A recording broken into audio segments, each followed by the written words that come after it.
Did you know that more than 30% of families prefer hiring a private caregiver over institutions? It's wild, but when you think about it, personal care feels so much more authentic. Today, I'm sharing some tips for hiring a private caregiver for an elderly loved one. Trust me, this decision is one of those biggies that can really change lives. First, let's talk about what a private caregiver offers.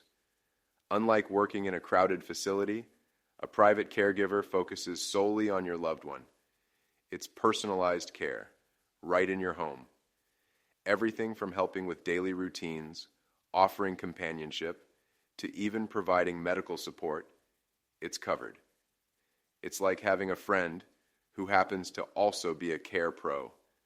When my family hired a caregiver for Dad, the change was night and day. She was more than a helper. She was a part of our family. It's worth considering the benefits these services bring, like an extra set of hands for emergencies or just someone to chat with. The comfort and friendship?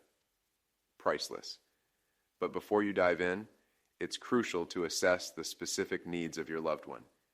Do they need help with everyday things like bathing, meds, or maybe they're just feeling a bit lonely? You got to spell it all out. I initially misjudged my mother's needs, didn't peg her tech savviness right, and had to switch gears. Lesson: detailed planning helps get you the right fit. Then comes the money talk. Budgeting for caregiving can get tricky with costs varying everywhere. Cityites might pay more, no surprises there. Think $20 to $40 an hour on average. Experience factors in too. We found pros with high rates, but you can score deals if you know where to look, or even share services with other families. Be clear about what you absolutely need and what might be optional. Now, the hunt for the right candidate, that can be kind of fun. Agencies do the heavy lifting, but those fees. Or get your stalker hat on and rummage through online platforms. It's like Tinder, but for caregivers. Personal recommendations? Total game changer too. It's all about finding someone who vibes with your family. Once you've narrowed it down, interviews are next. Ask those deep questions. Real stories and experiences shine through.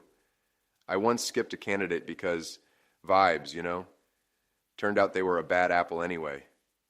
So trust your instincts. Oh, and do those background checks. You'd thank me later. All right, paperwork time. Not exactly thrilling, but necessary. Clear contracts lay the groundwork for any awesome or oddball situation. Define roles, pay, hours, make it as tight as a drum. Insurance? Think of it as a cosmic insurance policy of peace. You're nearly there.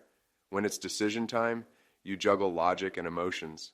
I found it super helpful to get my loved ones involved in the decision.